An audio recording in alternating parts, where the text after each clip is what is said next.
Porsche Cayenne, Yeah. that's strictly by order, right?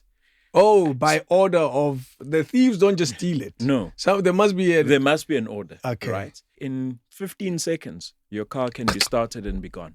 15 seconds, it's that quick. Oh boy. So that's what we are seeing, right? So the Prado, the Lexus, Mercedes get stolen or hijacked much more than BMW, much more than Audi. We are likely to see more theft incidents, right? Yeah. Theft incidents on a Saturday. Less likely on a Sunday. King David Studio podcast. We have with us CEO of Tracker, one that I'm looking forward to this chat. Duma Ngcobo. It's about your car and its safety and which cars get stolen the most. You're probably wondering.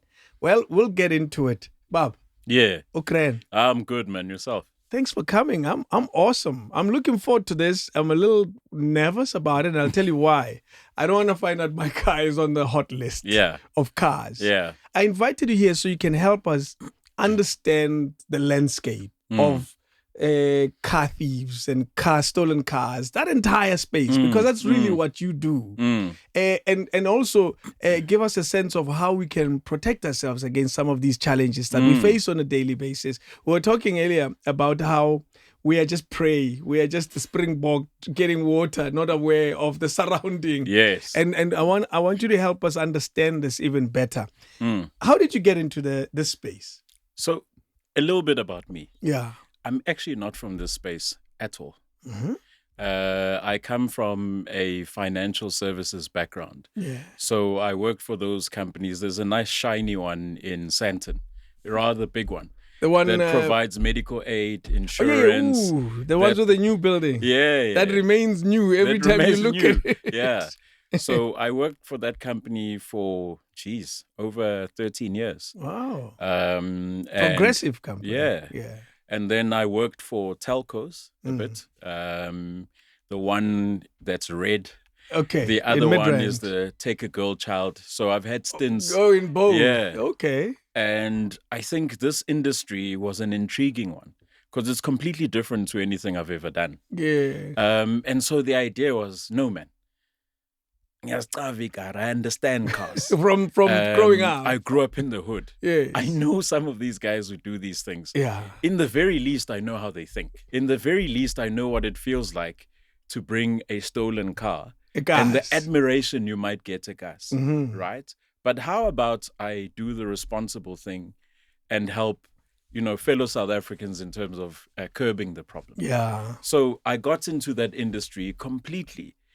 Through being attracted. They said, listen, we've got a space for somebody like you. So come in. And that's how it happened. Did you come in that high in position? Yeah. Yes. You came in you came in hot. I came in hot. And it's been hot. Yes. The way I am typically is let's turn the problem upside down and see what falls out. And so culturally, that industry is very much white, very much Afrikaans, very much security type individual. So former policemen, former SANDF, former law enforcement, private security. Apartheid guys. To some extent. Yes. And it's guys who are deeply concerned about securitization, but we need to change the dynamic. Yeah. Right? One of the criticisms you will know is why do you guys only warn us when you go into the black areas? Why don't you warn us about the areas where vehicles are actually being taken? When I'm in Randburg, which is true. You guys are racist. Yeah. Do something different. So my interest in this business is, can we change it from within? Yeah. Interesting. Somebody asked that they use one of the cars here at the office, and I've used the same car to where they were going. Yeah. It didn't warn me, but it warned me yesterday when they were using the car. I remember sitting right here, and I got a warning. It's like, but I've been where they're going. Yeah. Why is it warning me? Yeah. So how do you answer the question that why does it warn us in other areas and not other areas? Let's take a data-driven approach on the one hand, right? And we'll go into the kind of philosophical customer experience and how can we do better? Because we certainly have a responsibility to do better. So the data tells us that where do we find the cars that are actually being stolen? Okay. And unfortunately, the areas where we warn the most happen to be the areas where we actually find the cars. So our success in those areas is very high. And there's a social and historical reason as to why, but it happens to be true. So the data validates that we should continue. That's the one part. Certainly, if you look at where the cars, the types of vehicles, and I guess we'll touch on later what kind of cars, which areas, what times, etc. When you look at the cars that are being taken, where do these cars come from? Okay. And the devices differ. You get early warning, which is proactive. Okay. And then you get post-event. You're talking which is about reactive. your device in the car. Our device in the car. Yeah. Where it's triggered by you. It won't tell you until you call us. So that's the reactive side. Okay, yes. In the olden days, you'd see the guys traveling in the bakkies with the antennas out the window looking for the car. The so-called, but that's a long time ago. Yeah. Yes. Funny enough, that tech is still used. Okay. But that's a different story. So we certainly use a variety of tools to find the cars. But we are trying now to say, how do we be a lot more proactive? In other words, where the car's being taken from, let's also warn you in those areas in a dynamic way. Basically, the final destination of the car. The final, essentially, yes. But also the originating destination. That's also important. Yeah. So I'll give you a scenario. In Pretoria, okay, I know on a Saturday between 9 and 2 p.m. That certain LDVs or bakkies are going to be stolen. Oh, boy. Right? I happen to know it. This is a fact. You're not making an example. No. This is a fact. Okay. Right? You know the area as well. Yes. From Centurion all the way to Pretoria East, right? Less so in Pretoria North. I know there's lots of schooling events, your rugby games, your cricket. So while the vehicles are parked, they're going to be stolen. And that's between 9 in the morning and 2 in the afternoon. In the afternoon. Right. Because there is a lot of kids going for swimming this and that and that. Exactly. Oh, boy. So the guys who steal cars, it's their profession. They understand this game probably better than you and I. They understand the car probably better than you and I. Yeah. So if I can anticipate that, and I know it's going to happen, and I know the times in which it's going to happen, I can build data-driven models about how I warn people up front. It's kind of like your insurance. It says hail and thunderstorm. Yeah. Go and park your car under a shelter. Yes. So I can do that without saying, hey, you're going to get robbed. Go ahead and park your car. But I can do it differently. So do you find that those early warning helps? Or those warning? Because for us, it's I'm driving in Soweto and I get a text. It helps. Yeah. It helps enormously. So there is a bit of customer irritation. So essentially, as you drive into, let's say you're going to Pimville. My sister lives at Pimville. Yeah. I've been to my sister several times. So now my car is not going to warn me because it now predicts that I'm going to the area that I've been several times. Okay. That's okay. So your system already knows that. Knows that. Okay. But sometimes we get it wrong. Okay. And we flood our customer with warnings. So now it won't help because when there's a real event, how do you distinguish between the real event and the flooding? And it becomes a bit of customer irritation. But it helps us enormously. We have a measure called time to touch, right? Okay. It sounds really sexy. What is that? Time to touch means from the incident till we get to the event. How quickly can we get there? Sure. Because what we sell is trust and care. That's what we sell. Yeah. Hopefully, you never get to use our service. No, that's the oddest thing. That's the whole point. Yeah, it's the oddest thing. It's like insurance, grudge payment. Yeah. And hopefully, I'll never need to call you. And yet I will pay you every month. Pay me every month. Yes, because when I call you, it means shubi. Yeah, and that's how people feel, right? You phone your insurer A, they say, listen, we can give you a discount of 200 Rand, provided you have a tracking unit. So then it brings you into the picture, on the tracking units in order to have the device. So we've got to be very careful and responsible with how we manage the service. Yeah. Do you know, let's talk about the issues that people are likely to watch this channel for. Because I know the average viewer watches until 29 minutes and then then leaves. says, "Aye." No, they like 29 minutes is pretty good on Okay. YouTube, I must admit. They leave, but I've noticed one habit also, they come back later to watch again. To finish. Yeah. Exactly. So let's go to the issues. Let's go to the example you made in Pretoria. Give us one other example, and let me broaden the question a little more. This year's statistics, 2023, or the last statistics you guys released, show an increase in the number of cars that are stolen. What drives that pattern? So there's a few things, and you were referencing the stats that we release. Yeah. So firstly, why do we release these statistics? The first thing is we want to inform. Yeah. The better informed people are, the more they can participate in how we deliver the service. Unfortunately, it's one of those things where you can't just ignore it and let Tracker take care of it. You've got to participate in making sure that you're secure and your loved ones are secure. That's true. So it's to inform. The second thing is to make people aware that wherever you are going, you are actually a target. Yeah. So I'll give you an example. Filling stations are a target area where would-be criminals park and they wait and they observe. Oh, there's that car we wanted. Right? This is the bank of a river. As we say, Lokshin, ilahlile. Yes. Right? So in our Impala going to drink get at the water. river, Yeah. this is the same scenario, right? Ilahlile. There's Duma. He's busy with his AirPods, fiddling with his phone.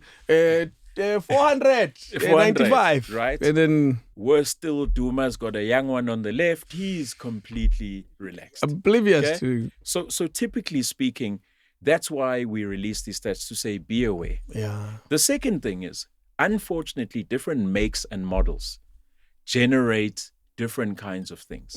So let's go into it. Your 4x4s.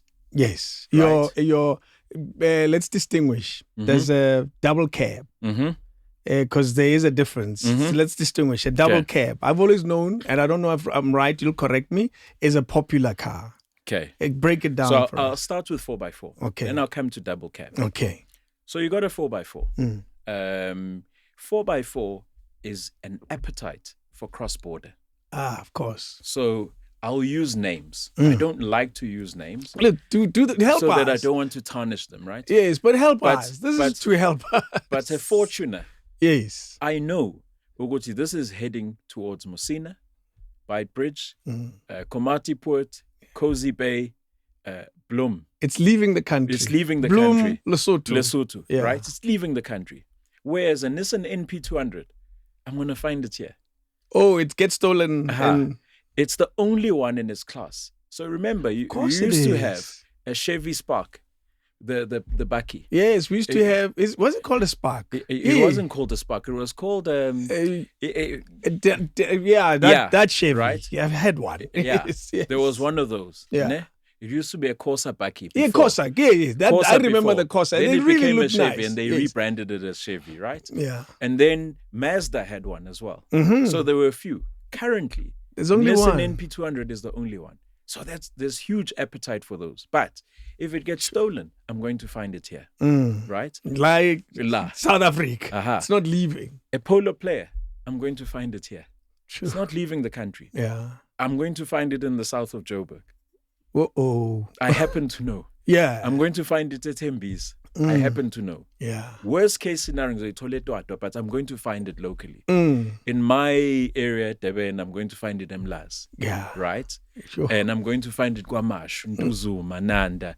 So those are the things Yeah. that we do. So the reason why we plot the stats is essentially to educate, to say, if you drive this make and model,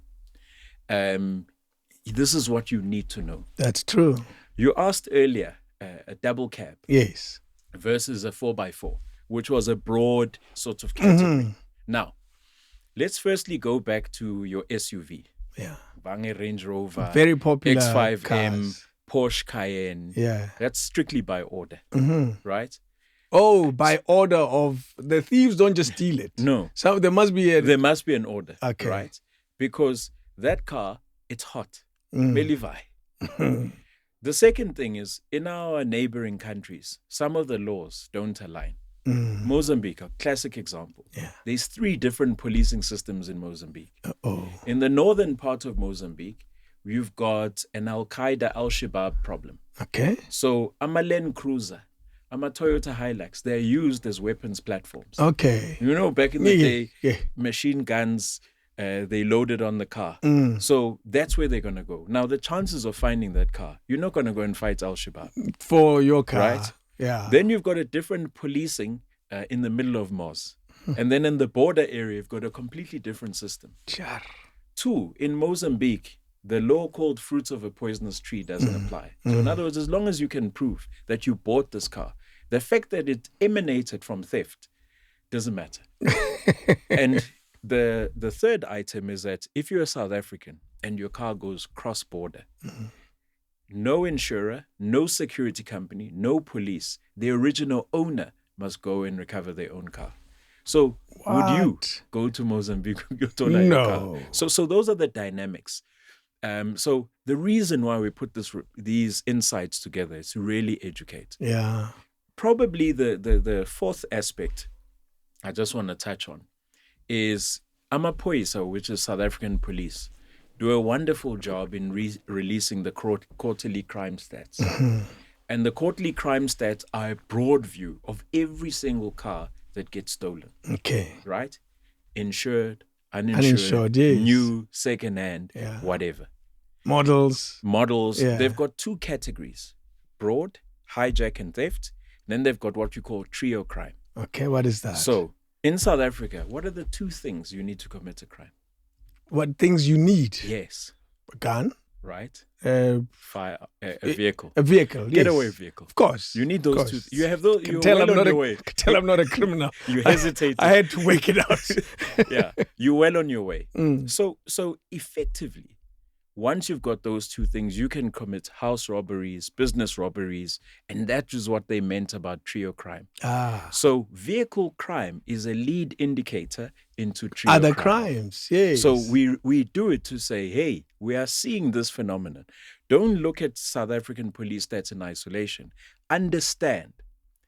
But also, we're a business. There's a commercial interest. Of course. So we want to position that, listen, notwithstanding that this is what police are saying, this is what our car park looks like. Yeah. And the numbers differ.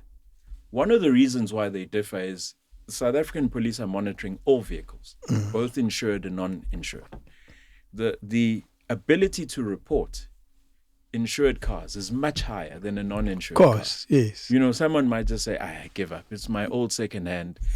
I bought it in a package yummy. Yeah. It's gone, unfortunately. Whereas for us, the guy needs to claim. He wants to be back on the road. And the insurer would rather the car is recovered than not. Yeah, yes. yeah. And we do it to tell insurers that, listen, we're on top of our game. We're still relevant. Yeah. Because there's a pattern. Of course. Let's go back to the cars, because this is what people are interested in. Which car is stolen the most just in South Africa? Let's go there. The type of car before we go to the brand and so forth. Is it the 4x4? So we keep a list of top 10 vehicles. Okay. It would include your Hilux, it would include your Ford Ranger, your Polo and Polo Player, your Nissan NP200, your Corolla, your Quantum. Even the Corolla? Even the Corolla. The Uber? Remember, you've got e-hailing services, yes. right? So these things are being taken. And it's an interesting phenomenon. In the Eastern Cape, when it's taken, we're likely to find it. Because they take it to rob the contents and the individuals in the car. Oh, Whereas not KZN, the car. they actually take the car, Oh. right? It's an interesting phenomenon. Yeah. So those are the top 10 vehicles that get taken. Include a few more. Let's see. Yeah. Why I limit and I want to qualify my answer is because if you look at vehicles that are sold, there is circa 60,000 vehicles sold in any given month, okay? Let's split out government versus rental companies and park them aside. And put consumers. Go to consumers. Yeah. Now, consumers, Toyota is the single biggest seller of vehicles in the country. Of course, by a yes. country mile. Yes. So it follows that the most stolen vehicles are those that... Based purely on the numbers. On the numbers. Yeah. So if you look at it purely in a linear sense, you say, hi, man, why doesn't this guy says 500 Toyotas, 400 Ford Rangers? Yes. But it's misleading because as a percentage of vehicles sold, you might find it's exactly the same proportionally. That's true. But I'll use Toyota, Yes, right? Your yes. Bakkies. Uh-huh. The newer, the better. Okay. So if you've So got these Hilux. if you've got a Legend 50 yes. versus a Legend 45, bet your bottom dollar the Legend 50 is going to be more stolen. Whew. Right?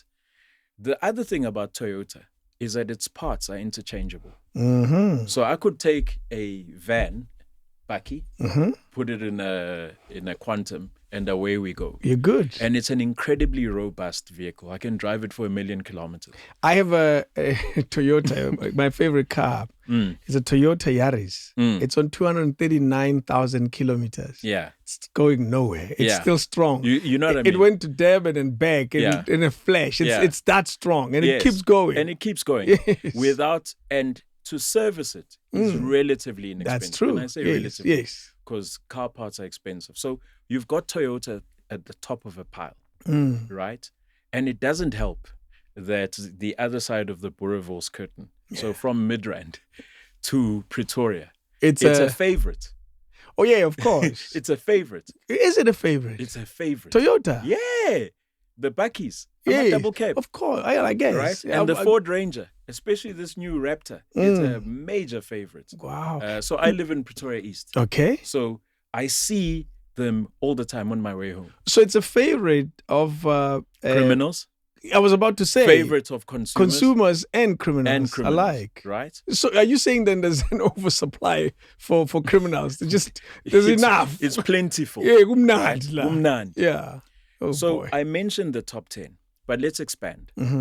Then periodically you see other trends. So last year we started seeing Iprado suddenly coming in. Right? From an activation rate. The activation rate is the count. The extent to which a vehicle gets stolen or hijacked. We call it the activation rate. Yeah. We saw a Prado starting to climb. Why was that? In Northern Africa, they had the Vauxhall 300, which they stopped making in the US. So where does the market become? South Africa. South Africa. We had the Land Cruiser being stolen. Right? Also, you saw an increase. Major increase. Wow. Right? And then we saw the Lexus. Okay. Right? Of all cars. Yes. The Lexus 4x4, that is. It's the engine. Yes. The engine is interchangeable. So we started seeing that. Yeah. Now, why did it make it so easy? Unfortunately, the manufacturers wanted to make easy access onto the car. So what you will see, and if there's some YouTube videos where you can actually see this. Yeah. It happened to Machelo Koko. Oh, yes. They removed the front bump of the car on the left-hand side. There's a plug behind that, just in front of the lights, where you can plug a plug source. It's a little device. And it overrides the vehicle security system. It was designed for manufacturers. You've forgotten your key, you've lost your key. Oh, yeah. What they didn't realize is that, they made it easier for criminals. For criminals to take your car. So literally in 15 seconds, your car can be started and be gone. 15 seconds, it's that quick. Oh, boy. So that's what we are seeing. Right? So the Prado, the Lexus. But those are periodic ups and they dip again and you don't know why. Right. And another car comes up. Then there's other cars which are odd. Yeah. One would think that a BMW would be stolen or hijacked more than Mercedes. It's a popular car, a 3 Series. Definitely not. Why is that? It doesn't even feature in your top 10. No. Your A45, the sedan and the hatchback, much more hijacked at double the rate of any BMW. It's fast, it's nippy, getaway cars. If we're going to do a cash and transit heist, we need a car that will move fast. We need a car that will bump this one, but we need a car that we can drive away in. That's fast and nimble. Exactly. So we're starting to see those. We're seeing your Audis. Okay. Where am I using Audis and Volvos? Yeah. Right? If I'm going to do a house break-in, and I want to drive in the suburb. And I need want to look like I be belong. relaxed. Yeah, I'm going to use those cars. I'll break into your house, load everything into the car. So we see those as well. Yeah, coming up. But go back to the BM. Clarified. You're saying it's not as high as you would expect it to because of the high demand. Yeah, I grew up knowing ikusheshe, knowing all of us, thinking that would be the car. The E20? Yeah, yes. The E30. E30, yeah. Yes. That would be the car that that the criminals would want. And therefore, as you evolve into the more modern ones, strangely enough not, Mercedes gets stolen or hijacked much more than BMW, much more than Audi. That is confusing. In our numbers. Of course. We're reflecting on numbers. tracker numbers. A different tracking company might see a different phenomenon. But there's a certain level of credibility and consistency in those numbers. Yeah. Because we talk to a lot of insurers and we align our high impact vehicles or high activation vehicles with insurers. Yeah. I'm still confused by BM and Mercedes. Yeah. Earlier you were clear as to what car would end up where. What have you found with some of the high-end luxury cars, like the Mercedes, for example? They'll end up here. They're not going anywhere. They'll end up here. Yeah. So there's this thing of a lot of people buy cars, but which they can't afford. Okay. They get into accidents. I'm not sure if you've seen this phenomenon where criminals drive past your car and they rip the front lights out. Yeah, I've seen that. That's something. VW lights, Polos, they are quite popular with that. Yeah. Right? But that's typically somebody who's gotten into an accident, parts are needed, what we call elokishini ukugcokisa. So I must admit, I need lights now, but I'm going to buy them. Yeah. So ukugcokisa, dress up. Yeah. Right? You take from this one and back in the day, this was in the early 2000s, you'd go and buy a car from an SMD that's been in an accident. We sigis full. Yes. Take what you need. Directly translated, cut the chest out. Yes. Right? And then cut and join. Cut and join, yes. What we call AAPV number. Aha. Right? So the police in the front. In the front, yes. Right? On the knee, or idolo, as they call it, right? Where the shocks go. So they would typically do those kind of things. So when you see cars like the A-Class being stolen, it's for the local market. There's for lots the of youngsters, for the parts and so on. Sure. And it's a very difficult industry to manage. So you asked about where do cars go? Before you get there, why is it a difficult phenomenon to manage, this one of parts and all of that? So essentially, there is no central what you call Code 3 register in the country to say, of the million cars that are driving every day, these 200,000 got into an accident and they were write-off by insurers and were therefore classified as Code 3. Yes. And this is where you can go and look up and source all the vehicles to validate that they don't make their way into the Code 2 and Code 1 market. Meaning that car, as a write-off, should stay a write-off. But they make their way back. Onto pieces. Showroom floors. Right? As a rebuilt car. So I took the pieces from this one, one, and I've rebuilt a car. Yeah. It happens. So it's very difficult to manage in that sense. The second thing, there is no scrapyard register. Yeah. Right? So people put up scrapyards every day. Most modern vehicles have data dotting. You've heard of that? What is that? Oh, yeah. Where you're able to get information about. So the paintwork is sprayed with micro with the dots. micro, yes. And the micro dots can tell you everything. With a simple micro dot torch, you can see where this car was reported as stolen, what the case number is, where it's sourced. Is that effective? It's very effective, but it's not used. Oh, no. Right? Centrally. The fourth thing, you asked why is it difficult? Unfortunately, our provinces work in a federated model. So in other words, I can go and commit a crime in KZN this morning, be arrested, say, listen, I was just in possession of a stolen item. I'm a first-time offender. I get released. You get released in the afternoon? The moment I get released, go and commit it in Joburg. They won't pick up that KZN had arrested me. So you've got a massive opportunity to use technology, to use central databases and systems. Yeah. So that's what I meant by it's difficult to manage. Jeez. And criminals know this. Today I was talking to a traditional healer, recording a podcast, and he said, abathakathi ba organized. What a funny comment. Abathakathi ba organized. Even the way you say it, criminals are organized. They're organized. Yeah. They know exactly, they know the game. Mm.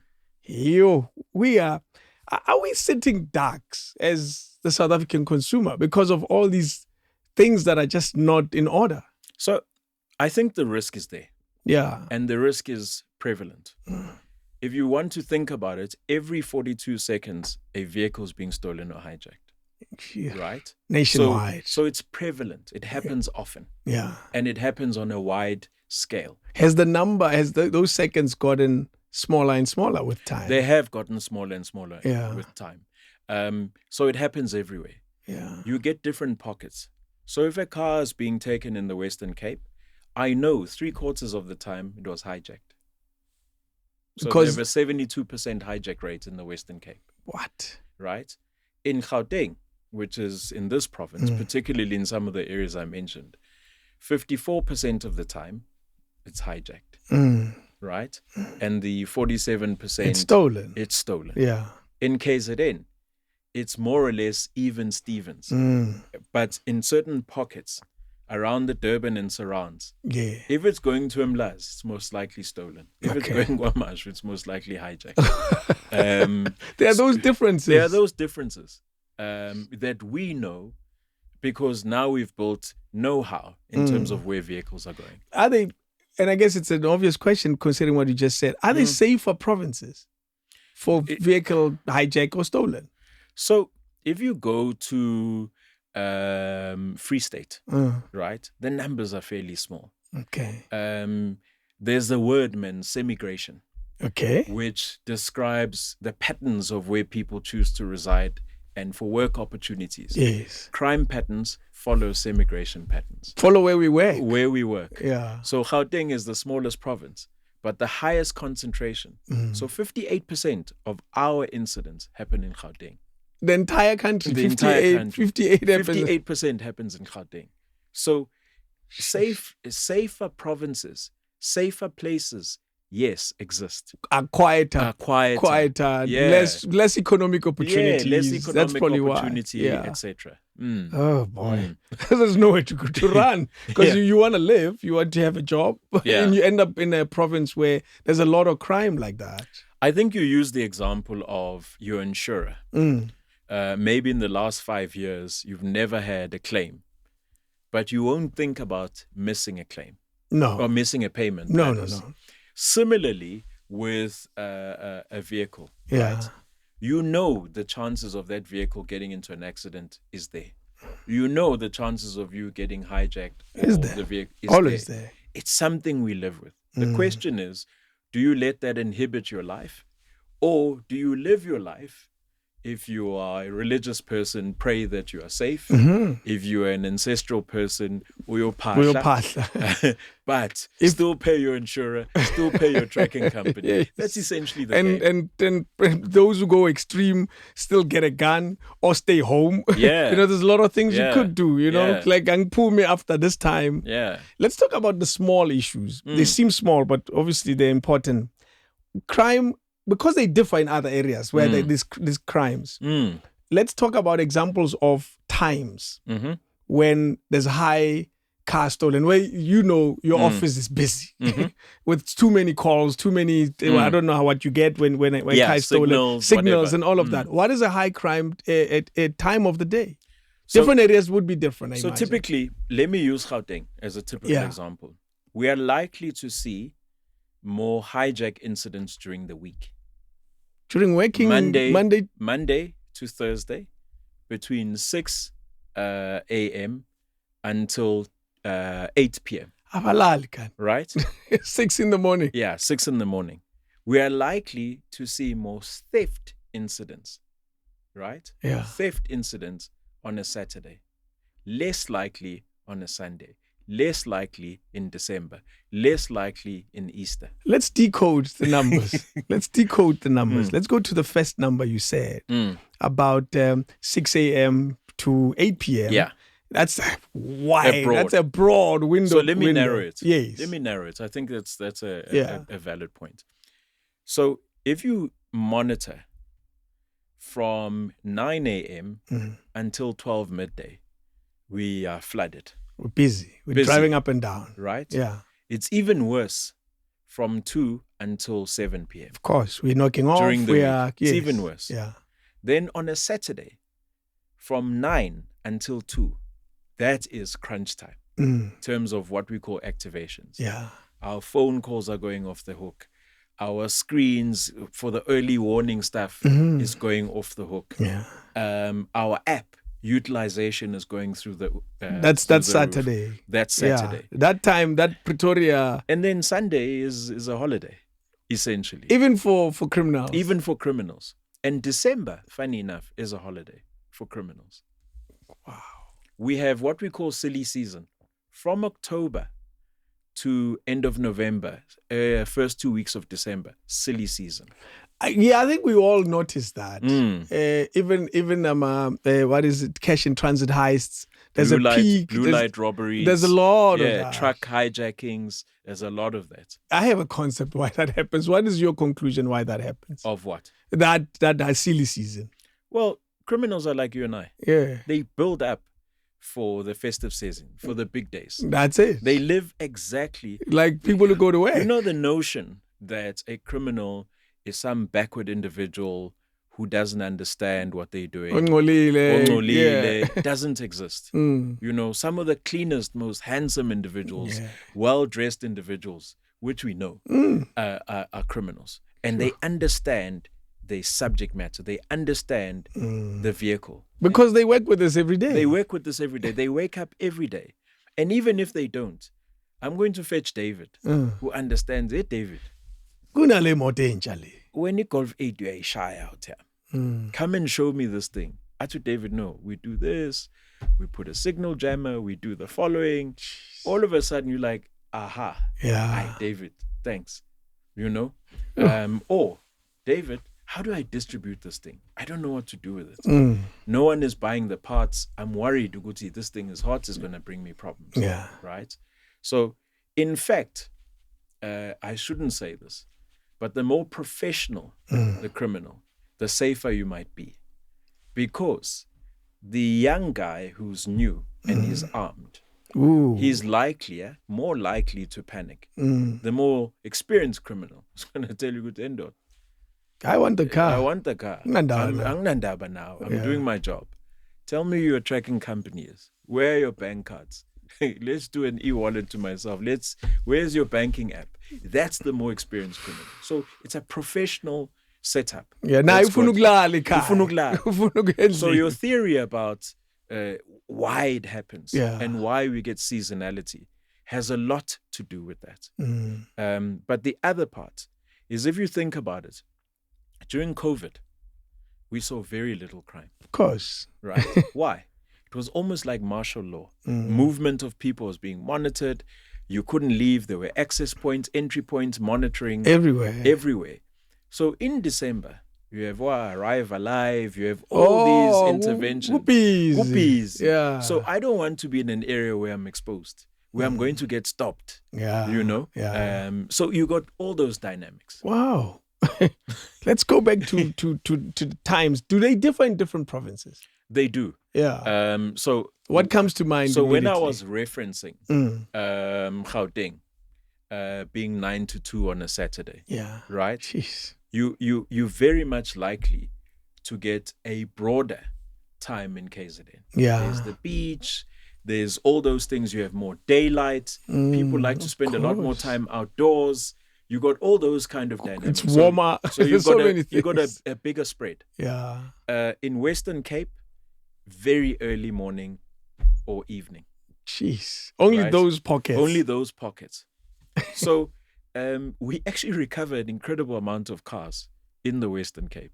That was stolen in the Western Cape? That was stolen much more than any other province. In fact, hijack. Why does that stand out? What could have happened there? Classic example. If your car's stolen, you and I are in the studio now. Do you have any idea what's happening outside? No. By the time we come out an hour or two from now, we have no idea when the car was taken, which direction, etc. If I'm hijacked, I had a direct experience. There were 3 males dressed this way. They took my car, 2 of them at guns. I can describe that. I can tell law enforcement exactly what happened. I can tell my tracking company fairly quickly. Yeah. So the recovery rate for hijack is different than for theft. A lot higher. A lot higher. Really? And then there's a time dimension. So we used to have the golden hour. And that meant tell us within the hour. These days, it's the golden 15 minutes. So time has an incredible impact. What has changed about that time is how quickly criminals are able to disable your car from being tracked. The one is how quickly they can get into your car. Okay. So back in the day, the criminal will come with umaswaya, which is a chiseled Allen key, or a screwdriver, break into your car, break your window, make their way into the vehicle, break your the key thing, key thing, break the bottom of the hot wire the car. That's too much all work. of that. These days, they can get into your car without breaking a thing. There's 2 ways, right? There's something called a CAN bus. Okay. A CAN bus is the vehicle's electronic system. So a computer box. Yes. It's like your PC. Yeah. Right? Your PC's got certain inputs. I can put a USB and send an instruction to your PC to say, do the following. Go and open this file. I can put a USB to say, here's a virus. Load it onto this machine. Right? So a CAN bus attack, as we call it, similar, is where they plug something into your car and they mimic an OEM, an original equipment manufacturer, a vehicle manufacturer. I think I've seen an episode of Carte Blanche or something with that. Right. Yes. They plug it in and your car opens. Yeah. Right? Now, they've told the car to say, I'm the rightful owner. I bring my own key, which is encoded onto this CAN bus tool. I'm in your car. That's the one. Yeah. The second is what we call a relay attack.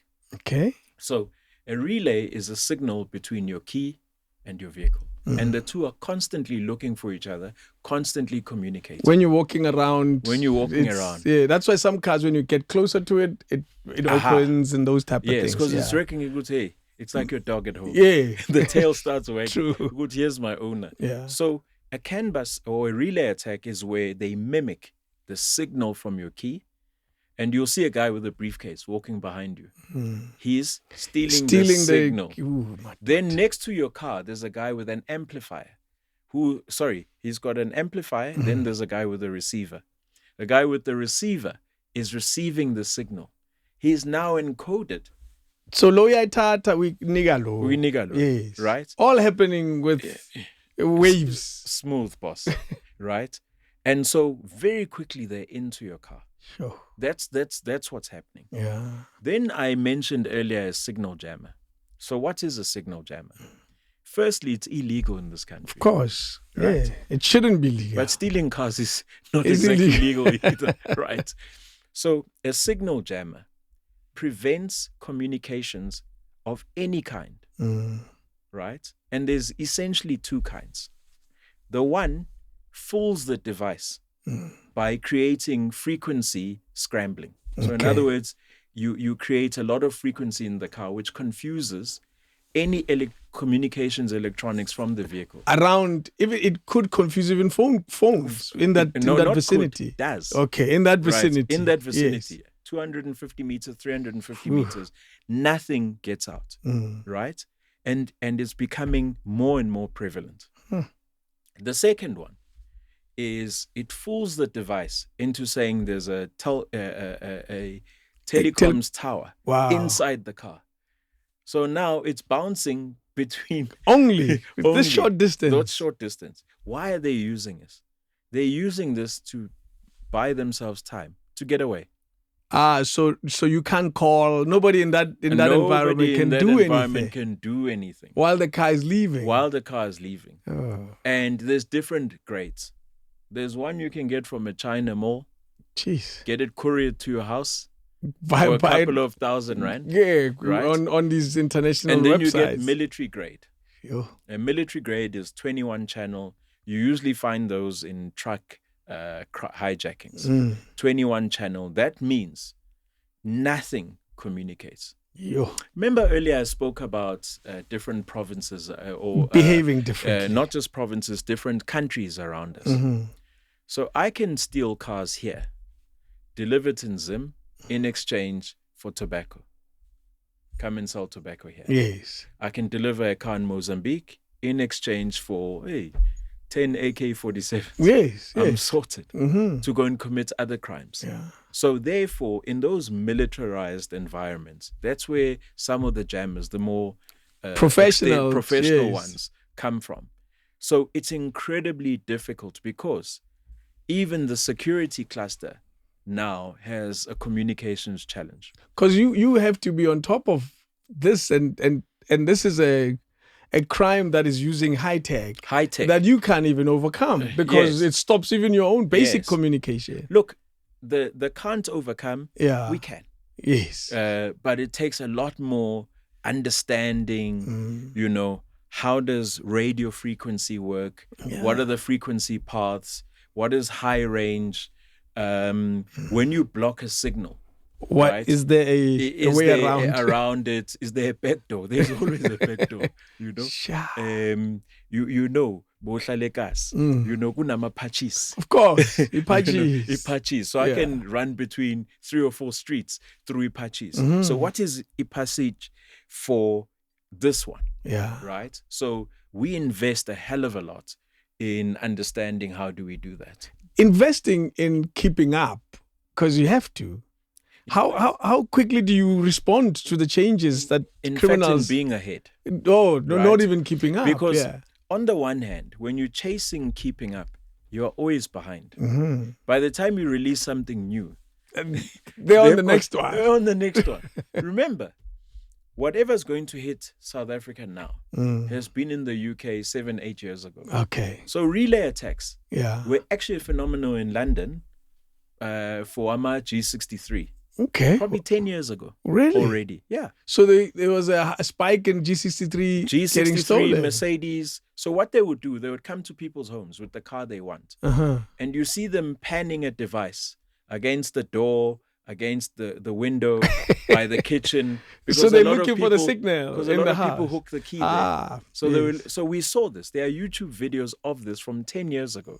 So it's hitting South Africa now, but it was already there. So if you're chasing that, you're always going to be behind. Yeah. What we need to do, because we've got people that pay us, that people that trust us to do this, we've got to be ahead. Yeah. We've got to think, what is the next thing on the horizon that they haven't thought about, that we've got to design now already? That means researching internationally as well, not just here. Yeah. Before it gets here, you guys must know about it. Funny enough, the Brazilian and Argentinian market is almost identical to South Africa in the types of vehicles that get stolen, Really? in the methods. So we talk with our Brazilian counterparts quite a bit. We talk with our UK counterparts quite a bit. Yeah. One of the key things, so I had an international vehicle manufacturer saying, listen, we want to do business with you, but they couldn't understand some of the dynamics. So say, why should we care about this? So in the States, vehicle tracking is the purview of the police. A vehicle tracking company in the States shares the data with the police, and the police do the tracking. Okay. South Africa, you can't do that. Why not, though? You've got different dynamics. Yeah. You've got vehicle limitations in South Africa. Okay. You've got areas and expertise that the police simply don't have. Try as they might, simply don't have. I'll give you a classic number. I think in prior to 2020, there were some over 7,000 SAPS members due to be trained. As a result of COVID, a lot of the training colleges couldn't train. So we are now catching up on that score. Yeah. So now, and that could stay like that for a while. For a while. Yeah. Right. But they're doing an incredible amount of work. I'm super proud of the work the police are doing. Even Amapanyaza, as they call them, the guys in green. We've had some dealings with them, and I think certainly leading up to next year, we're going to see a lot more emphasis. And Panyaza using technology to curb crime. But let's just circle back to the point. The skill of how to identify a stolen vehicle takes years and years of training, of understanding what does a vehicle chassis number look like? What should a Toyota chassis number versus a VW chassis number versus a Mercedes chassis number look like? What should a disc look like? A lot of discs are photocopied. They drive every day and people don't realize that this is not a real disc. We call it blatant disc. Yes. And sometimes on Mahata, they just look at the date and they let you pass. And sometimes they simply don't know because the job is that meticulous. Remember, some of these criminals who, what we call repeat cars, Pindi mod, are so good and proficient at what they do that you actually won't see that this was a stolen car. You know? How much work goes into manufacturers? You were talking earlier about a manufacturer that wanted to do business with you. How much conversation take place? It's probably not even a conversation. Effort that takes place by the car manufacturers to improve their own technology so their cars just don't get stolen. I don't want to misspeak. There will be hijacked. I don't want to misspeak. Yeah. Right? The naughty side of me says, if I manufacture something, whether it gets stolen or hijacked, you're going to need to replace it, right? That's the naughty side of it. I'd rather it get stolen. But let me come back to the serious side. I think we spend a lot of time with vehicle manufacturers, educating them, sharing insights. You will see certain vehicles, for example, will have 3 hooter systems. Okay. You will see the initial Ford Ranger, when it was being stolen, they'd remove the cover behind the left front fender, right? And cut something there, right? Then the hooter, the light system, it won't flash. Then they get into the car. That's all changed. Okay. Precisely because they spot these things. So they spend some time in improving their security. Yeah. Unfortunately, a car's a box, right? And it's got 4 wheels. There's only so much you can do in your box. Otherwise, you make it so difficult even for the owner to get it. Yes. I think there could be a lot more to be done, but I know manufacturers are concerned from a reputation point of view. Yes, that you can't be the manufacturer with a car that gets stolen. That gets stolen. It's not nice. Yes. And some of them are beautiful. We spoke about a 4x4, a double cab at Toyota. Yeah. That's a beautiful, and the way they make them now, it's like a normal sedan. It's so comfortable. It's fast. It's got all the bells and whistles. True. So we work with them quite a bit. There's a organization called IATI. Okay. IAATI. It's made up of investigators, automotive manufacturers, the NPA, various industry players who come together periodically to say, this is what we are seeing. How do we work together to curb this? And we're obviously part of that body as well. Do you feel there's enough effort by stakeholders such as those to try to help us as consumers? I think all of us, Tracker included, we could do a far better job at educating in a smart way, right? You and I off camera were speaking about micro ads. How do you create a micro pop-up ad that's non-intrusive? Imagine, if you will, you are driving home, you're a lady, you're driving at 10 o'clock. I know along that route that there's been a spike of hijackings or robberies, right? How do I communicate with you in a way that doesn't scare you? Yeah.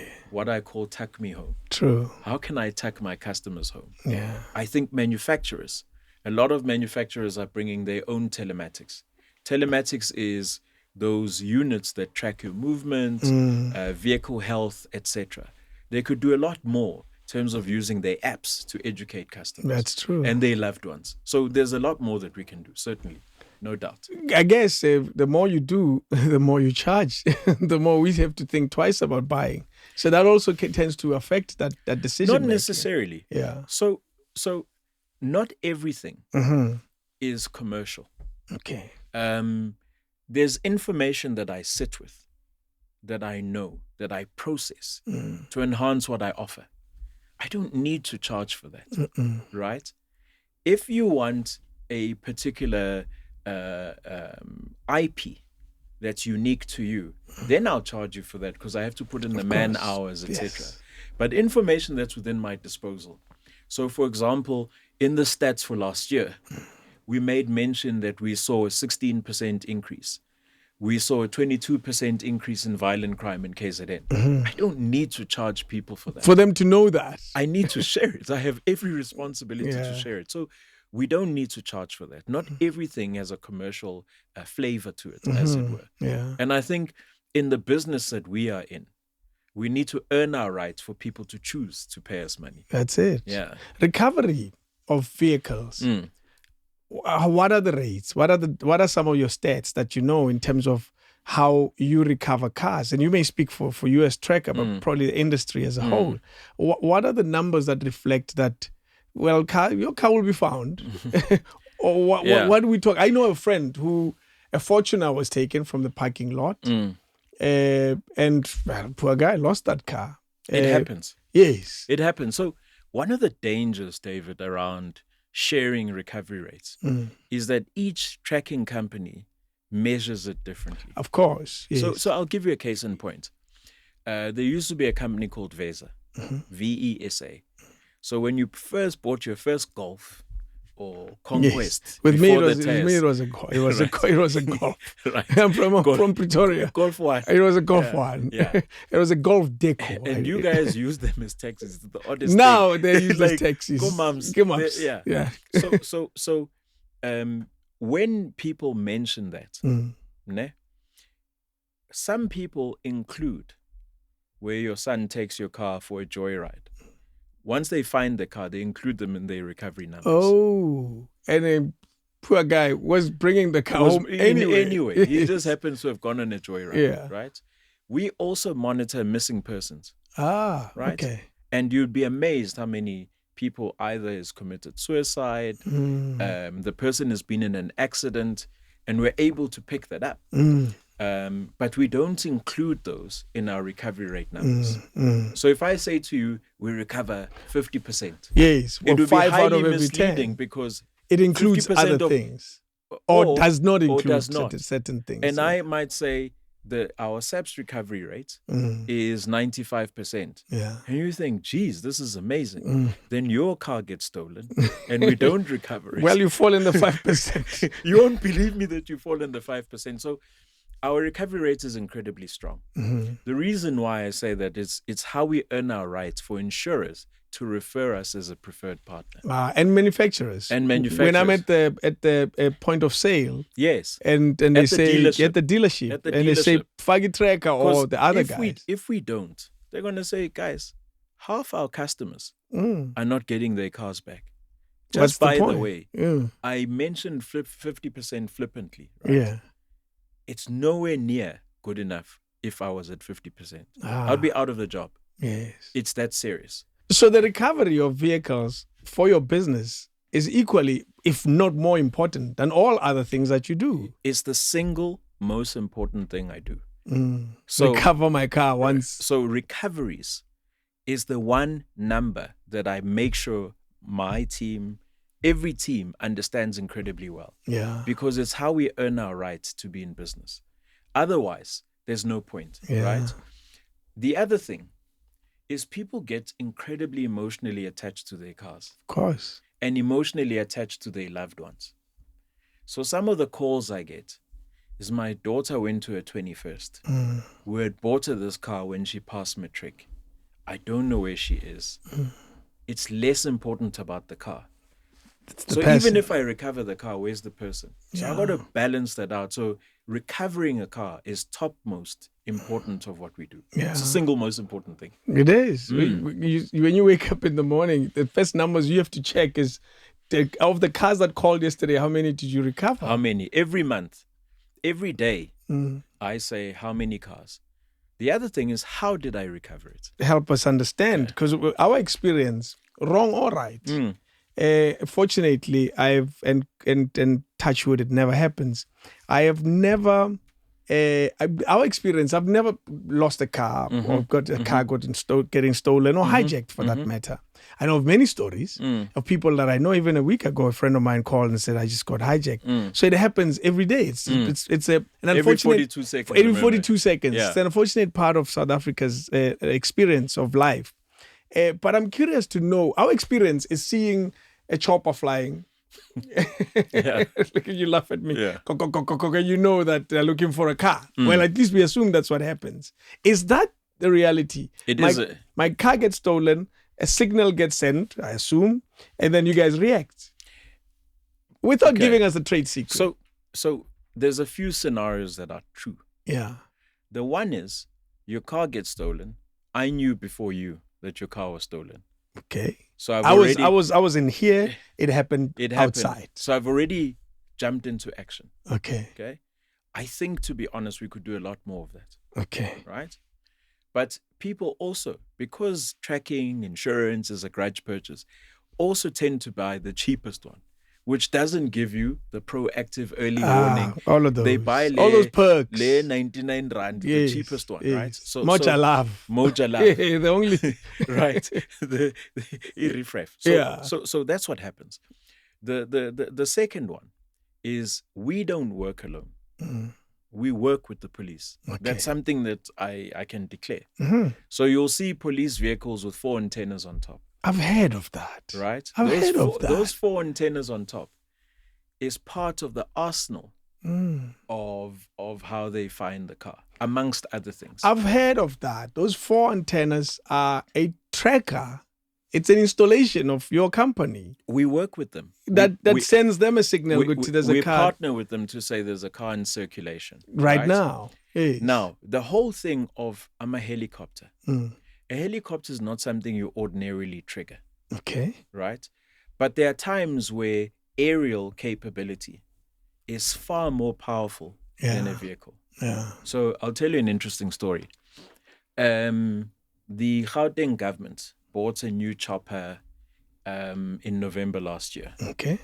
So obviously they asked us to come and see and to say, hey, how can we work together? They want to use it for this, that, and the other. So Mina, I had never been in a chopper. I say, listen, how fast does this thing go? At the time, we're near OR Tambo. In no time, we're flying over FNB Stadium. Yeah. And because you're in the air, you're not in the road, you don't have a perception of flying fast. True. But that aerial capability allows you to see a far greater surface area. That's true. Obviously, with the use of drones now and so on, that can be far more cheaper. But certainly, we partner with role players to use choppers, etc. Yeah. But it's not a 1-for-1. It's not a car gets activated, therefore chopper. That's always the assumption. Yeah. A very innocent assumption. No. But let me ask you differently. I think the expectation is a natural one. Because to you, whether you're paying me 99 Rand or 300 Rand, you are important to you. So it's your right to expect me to have a chopper. Yes. Right? My car is stolen. Where's the chopper? Paying you. Yes. I've been paying you for 5 years. I've never claimed I want the service. Yes. And it's the way the service, the expectation is a chopper. Yeah. Let's talk about how the device is hidden in the car. Because it's also an issue. It is an issue. Where people will say they know how to find it and take it out. They need so much time to find it and take it out. Surely there must be only so many places to hide it in the car. And are we at a point where companies like yours have just run out of those spaces? The short answer is, look, the criminals have certainly gotten better at identifying the likely places. Okay. There was a time where a competitor of ours, I won't mention the name, for Range Rovers, they were putting it above the rear boot lid. Okay. For example. And criminals knew this, and very quickly they found it. Yeah. Any industry is also possible for corruption. Of course. So you got former employees who have the know-how. We do a whole lot of checks. I mean, it's really militaristic what we do. I won't mention what we do to try and validate that the people we bring in, and we periodically make sure that they're right people. Yeah. But as long as there's a human being involved, the sharing of information to say, hey, this is actually where it happens. Right. It would be nice Yeah. if right from the manufacturer, this was not a post-manufacturer installation. It was a manufacturer's installation. Manufacturer Imagine if installation. it was in the paint. Right? In the paint of the car. Imagine that. You should come work for us. Where the tracking device in the paint, you can remove it. You must come and join my data science team. So the places is certainly an issue. The size of the unit, how it's labeled. Has it gotten smaller? Does it look natural? Has it gotten smaller? If I put in an iPhone size unit, I mean, really. Is that big? That's huge. Really? That's huge. iPhone is not very big. That's enormous. This is not very big. Surely you can hide it somewhere in top of... But think of a car. Yeah. Think of a car and think of what looks natural in a car. Yeah, right? I guess. So the smaller, it allows you to do more dynamic things. That's true. In fact, you spoke about the paintwork, data dotting.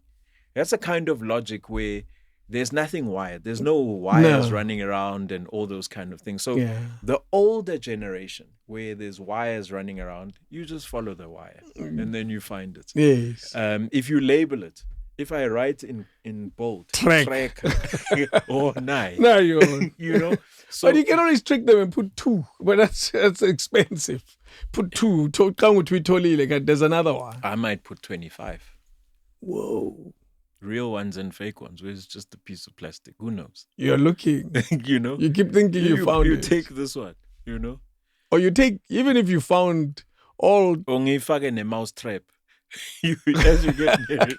But anyway, I joke. Yeah. I think the things you are raising are real concerns that everyday people have. When I meet people who've had their cars taken, these are the things, they look at me in the eye and say, Mapolo, I trusted you. You guys, why was it so easy? For my car to be stolen. For my cars to be stolen. Why was it so easy for the criminals to give it back to me? Tata lento. Uyoclaima ngayo insurance. It's not a nice experience. So in a responsible manner, I absolutely have to get that right. Absolutely. There's no doubt. Do you find that, and I guess it's an obvious answer this, that criminals get better, or are we just getting more oblivious to, as South Africans, as people, where we know there's just too much to worry about, that we get relaxed a lot more, like that Impala at the bank of the river. People are incredibly relaxed. Yeah. Right? Aside from vehicle crime. Just other issues. If you're on your way home, the number of people playing with their sound system, playing with their cell phone, applying makeup, fixing their eyelash, you know, changing the phone is a problem. Changing their shoes, the number of bumper bashes. So when we talk to our insurance partners, at one time they're like, hey, this thing you're tracking device, we don't need it. We're not going to recommend people have it. Right? We've priced for the risk of the car being stolen or hijacked. Yeah. Our claims are coming from incidentals. Yeah. An X5 BMW, the mirror is 32,000 Rand because it's got lane change assist and whatever. So a bumper bash is more sensitive for them. Right? But why were these claims coming through? You get a lot of claims with people being just mindlessly doing potholes. Of course. A lot of people go into potholes, aside from the fact that maning, go into potholes because they're not focused on the road. The next thing will shy a pothole, and only then he wakes up. So people are incredibly relaxed. The second thing is, you don't think that this will happen to you. It's like cell phone snatching. Nobody ever thinks this will happen to me. And when it does, I've seen people thinking, no, man, what just happened? So criminals are watching you, watching your behavior, understanding your movements, understanding, are you likely to be armed? Are you one in the car? If I'm a female, it's a very different risk dynamic to a male. Exactly. A male's likely to fight back. So He's the likely level to be of armed. aggression I use with a male is different. The level of threat and coercion I use with a female, the language, they're likely to succumb quite quickly. This is not true of all females and all males. Of course. But within the median, you find that criminals understand this. So they spot you from a mile away and would say, Nile. And one of the key areas is pavement hijacks. Okay. What we call pavement hijacks is you're on your way home, you get to your gate. As you park by your gate, they block you in. Then you can't drive out. What we've seen people reverse. Yes. Right? And that's the wilder side. But the criminals take advantage of that because they know as you get home, your ability to fight, you're going to minimize it because your kids are going to come running out. You don't want to expose your kids to risk. Hey, here's daddy's home or mommy's home. So they use that element, right? That's one. The second one is they catch your attention. They drive side by side and they point to your tire and you look and they say, and then you pull over to see what's happening. Or they bump you a little bit from behind. These things sound comical, but they happen. They do. Right? And then the blue light guys. But you find those on the major byways. Okay. Say between Mpumalanga, Gauteng, Free State, Gauteng. They flash. Especially early evening. You see an unmarked vehicle with blue lights, sometimes with reflector jackets. Yeah, reflective jackets, luminous colors that are. I've had that experience. I was wise enough to drive off. Yeah. But even the driving off, right? You calculate, Uguti, can I drive off? Yeah. Are they likely to discharge a firearm? You have to think so many things. So they use the element of surprise, of relaxation to do this. Is it a space of opportunistic crime, or there's a lot of, as you call it, they monitor, they wouldn't just rock up and identify a car and steal it now? What type of crime is this? So I mentioned to you, Guti, we've got the top 10, top 20, top 50 the cars. Vehicles, right? Those reflect more a planned, well-executed operation, as it were. Guti, this is the car we want for this purpose. Is it going into the parts market? Is it going into trio crimes to commit other crimes? True. Business and home robberies? Is it leaving Is it cross-border? Yes. Right? For example, cross-border. A Toyota Hilux is R1 million here. From a price parity point of view, a Toyota Hilux is R1.6 million in Mozambique. South African rands. Yes. So it's more expensive. Yes. So why wouldn't I shop it here?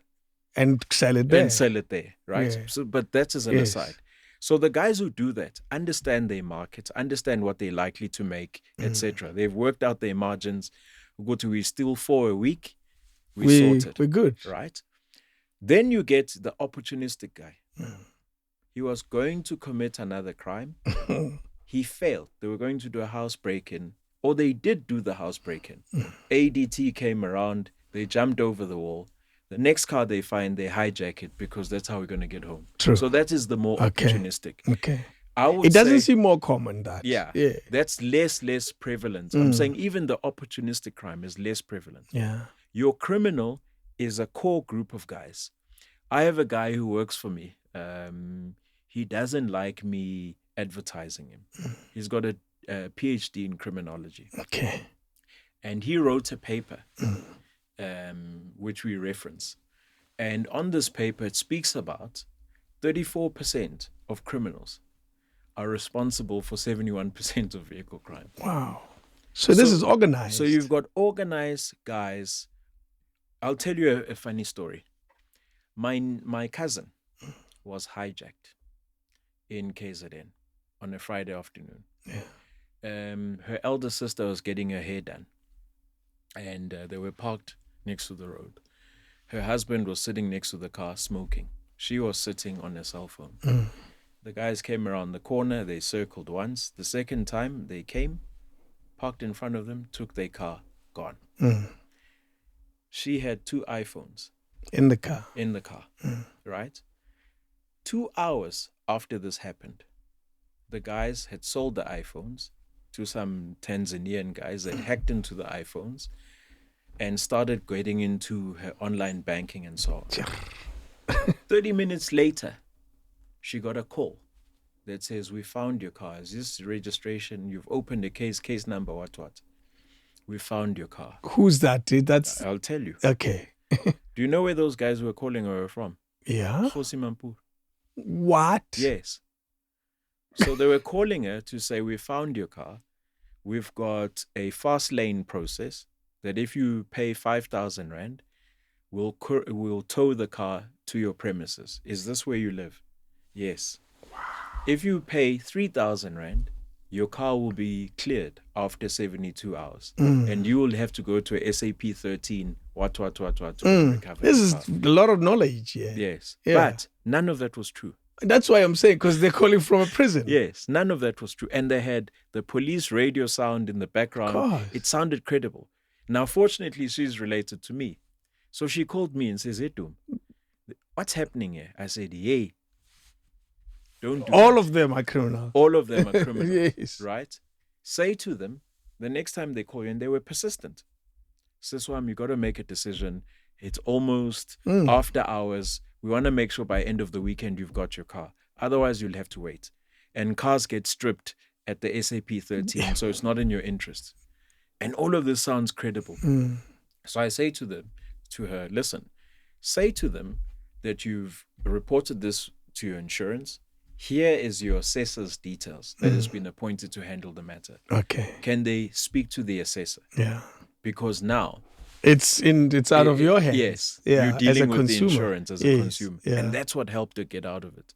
Otherwise, she was ready to pay. But she didn't quite get out of it because the car is still stolen. No, the car was gone. Yes. But I'm saying in terms of your car is stolen. And they're your still cell phone trying is to stolen, rob you even more. And they're trying to rob you even more. And it happens often.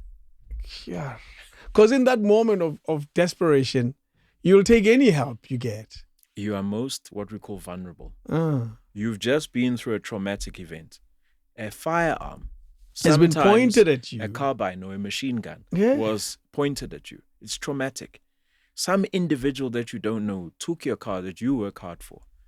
You barely made it home. You're still in tears. You got to the police station. You had to queue. You had to describe. The police station asked you a million questions, but you're the victim. Eish. So you're in that zone where you are vulnerable. And now that's call where they comes take through. a call comes that gives you good news.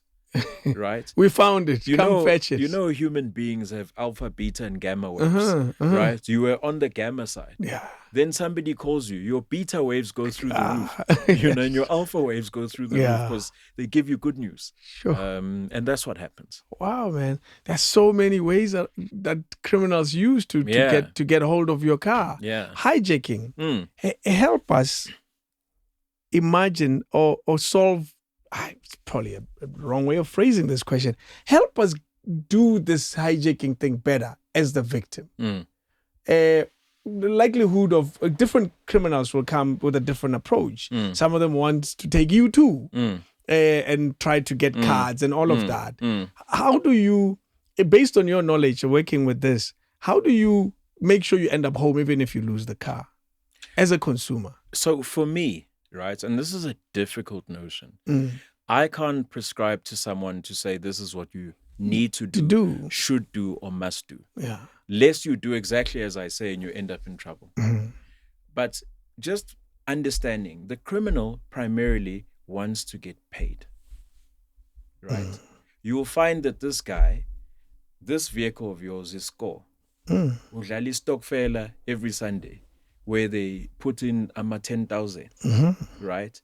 And it's being hosted at David's place, right? So if I take your car, sell it, I can shop on Friday at Diamond Walk, Ngbe Muhle, go and pay my baby mama 2,000 yakhe, ngizobona, and Sunday, ngisestokfeleni with my latest one. So he doesn't want to be too much interference. Yeah.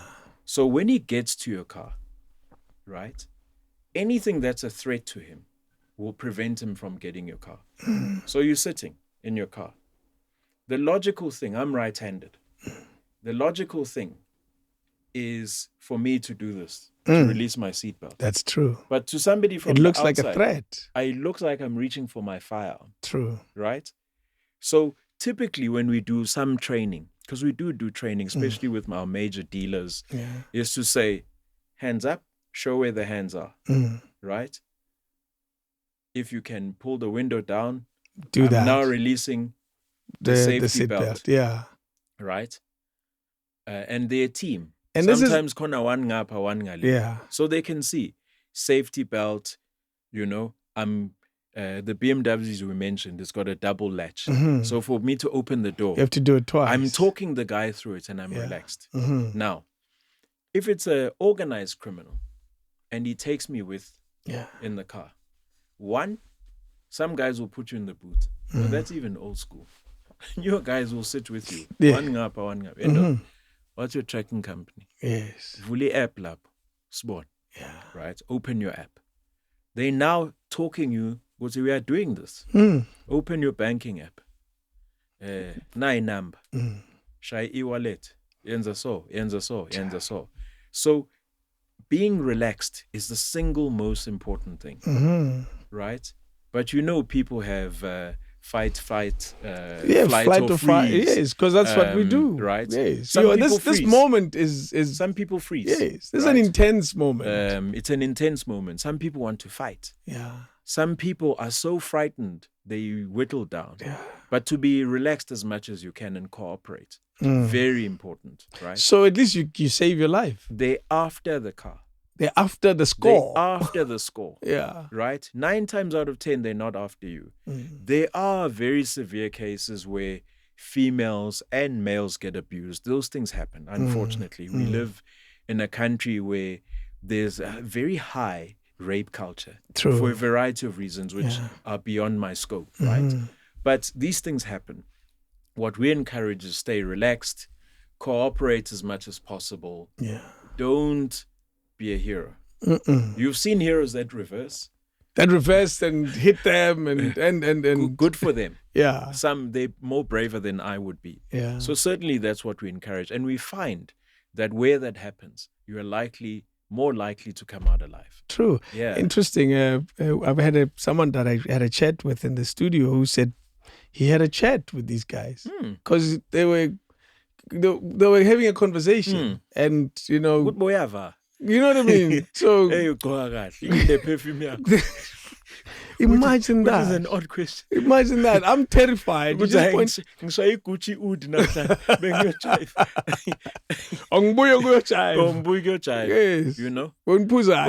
I see a ring on your finger. You know what I mean?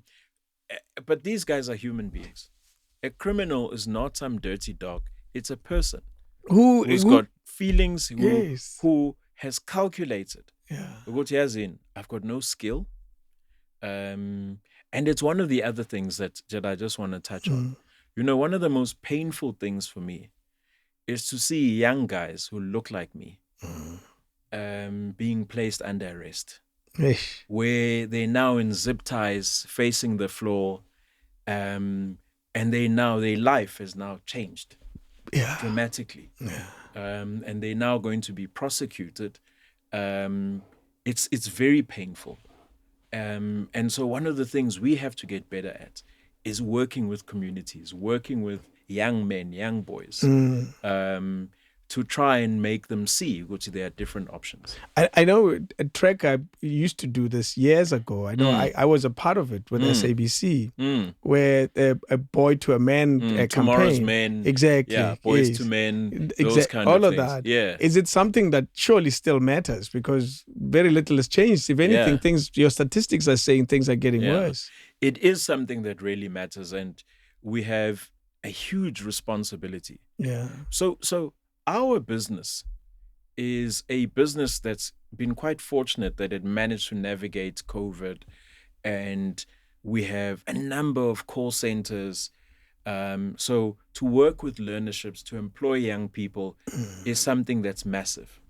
I actually have a problem at the moment that my call centers are more female dominated. Okay. So how do I bring the young men and make them part of the space? Yeah. And it's something I've got to address, right?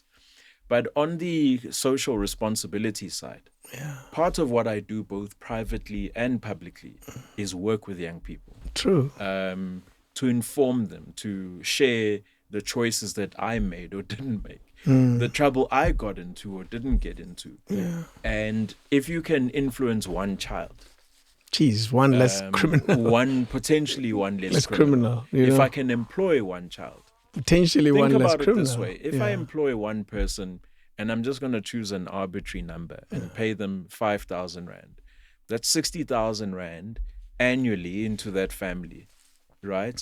That's X amount into the tax base that I've put in. 100 of these, it's a fundamental number. It starts to be quite material in the way we do it. And it's way more than 350 Rand. It's way more than 350 That's for Rand. sure, yes. Yeah. So we have a huge responsibility. I think all of us, both the insurers, the finance houses, the dealerships, all of us, and the vehicle manufacturers, huge responsibility. Your job with the police, it's clearly an important one for your value chain, what you offer. The police becomes an important part. What is then your relationship with the police? Because I don't know how true this is. At some point, you would even have awards for policemen that recover more cars and play a space in that. Yeah. Does that still carry on? So we've evolved it. One needs to walk a very fine line when you make investments of that nature, so it doesn't become kind of incestuous or has a perception of corruption, as it were. True, of course. So what we do is in every single province, we work closely with the provincial commissioners. Okay. So in Gauteng, Lieutenant General Mawela, or Brigadier Mawela, had an Ukai Mulao program that really tries to tackle crime, both hardcore crime as well as bylaws. So Duma Ngcobo tavern, and I don't have license, and Tengsujwala. Those are the things that attract criminal activities. So we work very closely with them and we help them, give them training. So we will take them into our centers and say, this is how you spot a stolen vehicle. Okay. You'd be amazed. Sometimes the police don't know how to do that. So we will give them that training. And our people nationally have targets of how many policemen have you trained? Do they understand how to use our tech? It's got both a commercial objective, obviously, but also a social one, because we do this for free. They also then partner with us when they're doing certain activities to say, listen, there was a criminal, David, committed a crime, right? He says he wasn't there. Place him at the scene of a crime using your know-how and those kind of things. So we work with the National Prosecuting Authority. Often our members have to appear in court as experts in terms of vehicle crime, in terms of crime, placement of individuals, and so on. So we work with those. Your information indicates an increase in violent crimes in certain parts of the country. What do we read? What do you read into that? So everything either has a cause, a correlation, right? A cause is this happened, therefore this is going to be the result. Okay. Right? Somebody said, in nature, there are no punishments, right? There's results and consequences. Of course. Some may seem like punishments, but they're just consequences of your own actions. So when we saw looting, there were over 1,300,000 rounds of ammunition stolen in KZN during the looting. There were over 200,000 firearms that simply disappeared during the looting. Wow. So you have an armed criminal in a culture in KZN where taxi killings, Ingabi, that whole sort of atmosphere of wanton shooting is a cultural thing that tends to happen there for whatever reason. I'm not I am a sociology major, but I don't want to comment right now as to why that sort of subculture and culture happens. So when we see violent crime being on the rise, there are correlations between the number of firearms that are available, the freely availability of ammunition, and the cultural elements of firearms being used. Compare and contrast that with Gauteng, where you have a much more sophisticated criminal who's using relay attacks. He doesn't need to use that. Who's likely to talk to you. Yes. And engage you, who's probably educated. Right? Of course. He finished his degree, his diploma, but he couldn't Can't get a job. But he did a technical skill. So breaking into a car, stealing a car is something he understands. So you've got those dynamics. So when we see violent crime, that's what we see. On the negative side, what we also see is the need to have post-event support. So how do we give psychological support to somebody who's been through that?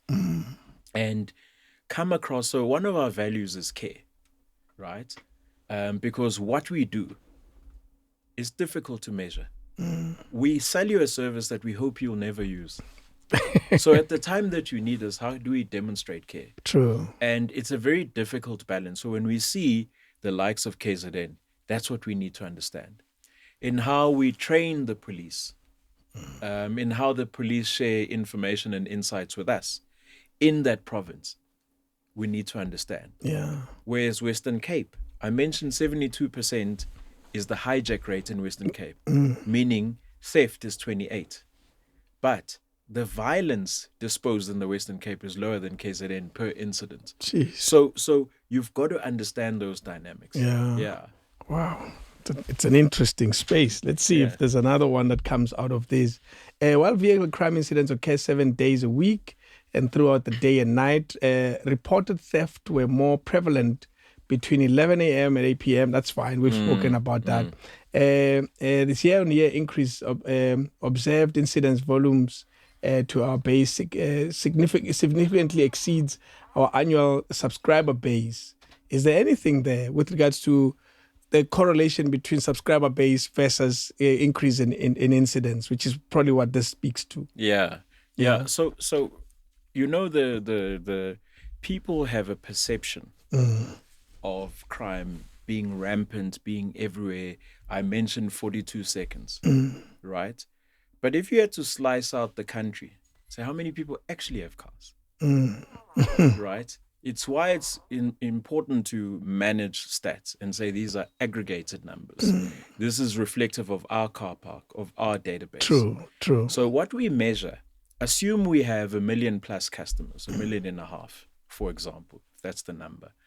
If we see the proportion of incidents increasing, we need to be mindful to say we have a different problem that we're seeing here. True. So pre-COVID, we had a certain number of what we call activations.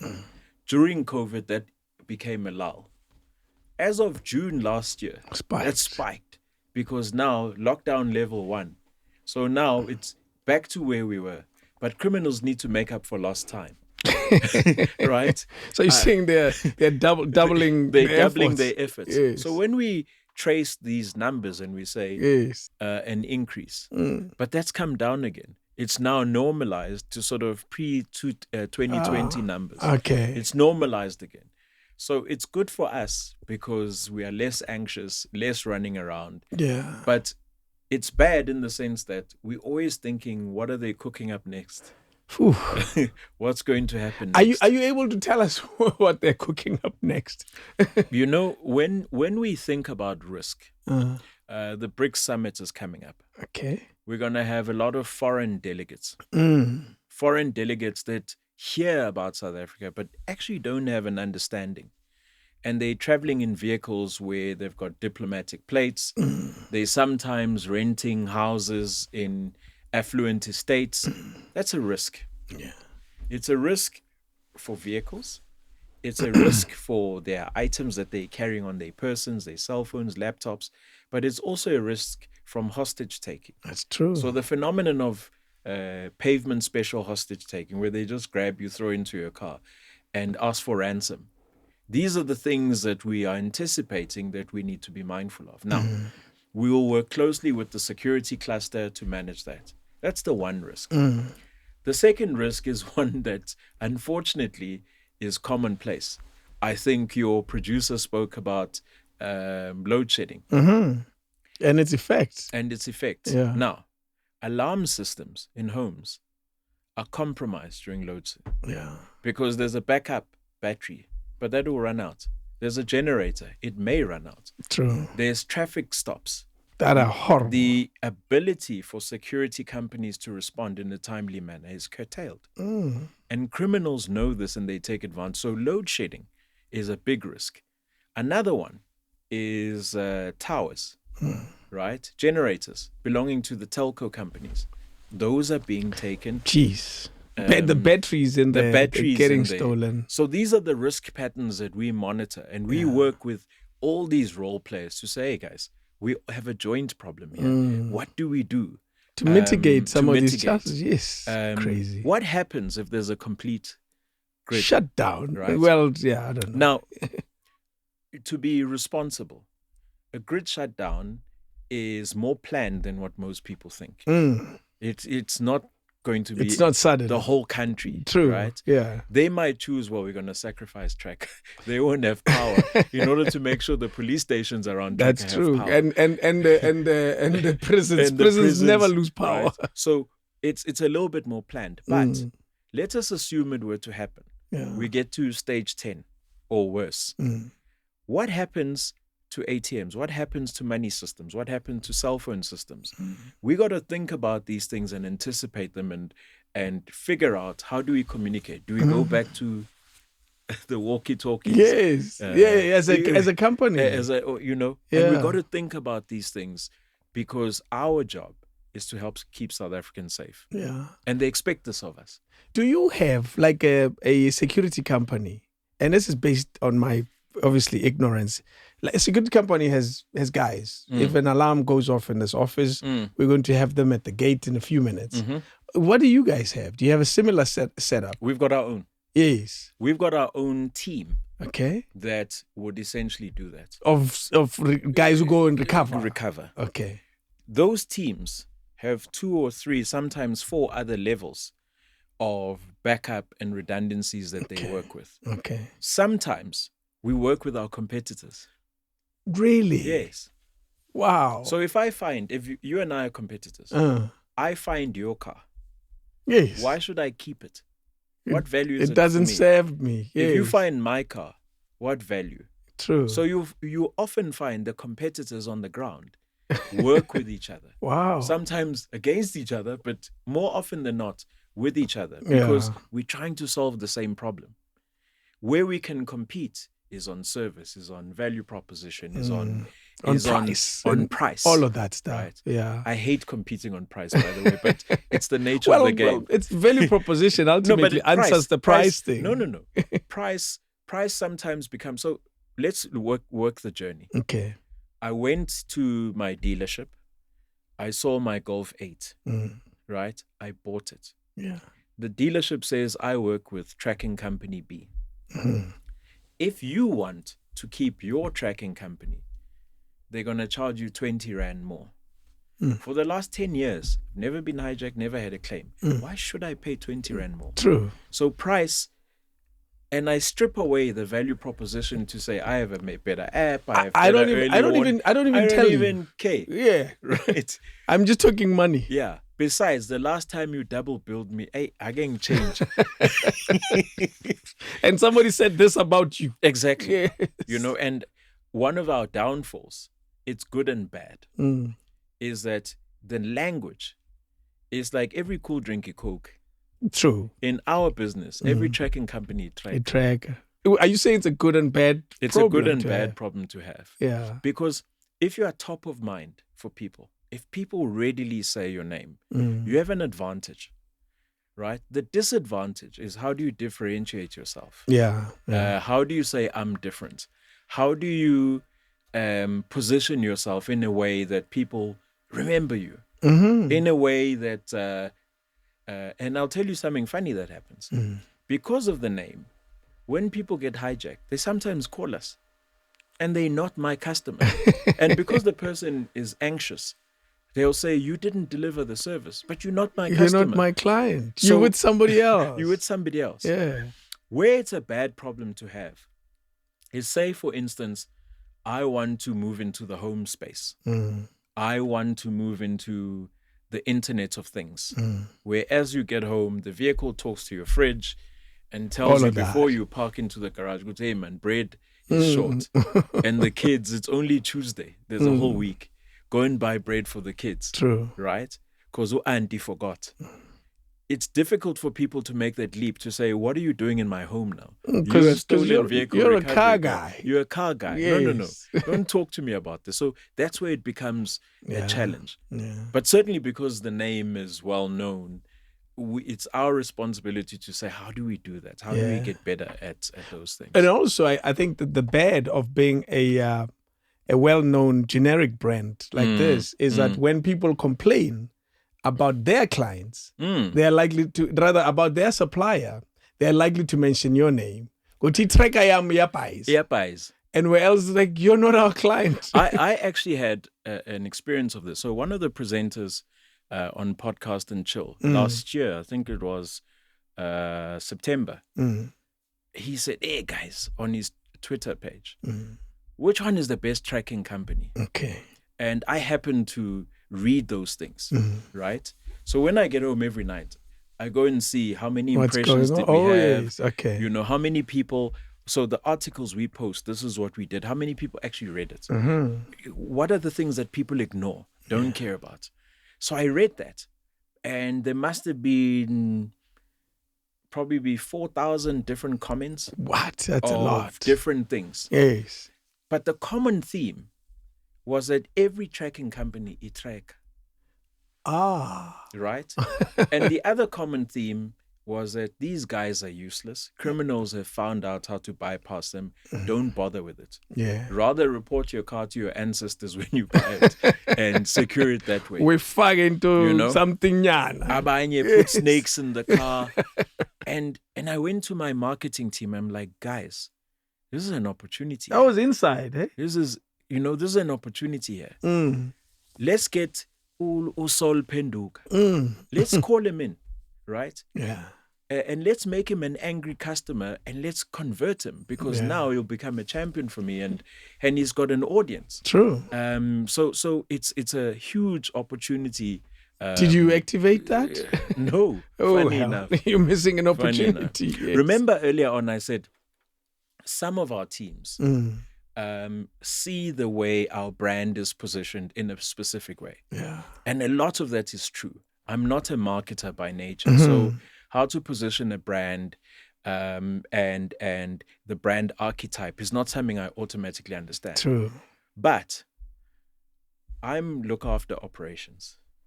Part of what I do is telesales. Yeah. Got a huge army of people who annoy people and say, hey, can we have 2 minutes of your time and keep you on the phone for 20 minutes? Yeah. So I have an inclination for what works. What are people interested in? What are those cues? I spend a lot of time. I'm blessed with 4 kids. So I spend a lot of time with young people.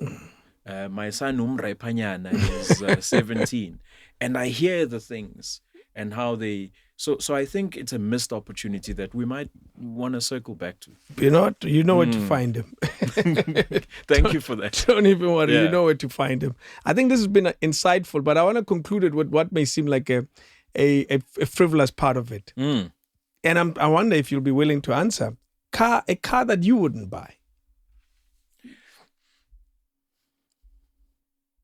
It's a very difficult question to answer. Because the very car I started with, which is the Toyota Hilux, is the car we use for our recovery, guys. Right. And yet it's a car that has its own issues. That I've got nationally. So when you have many of them. So I have many of them. When I have many of them. Yeah. And funny story.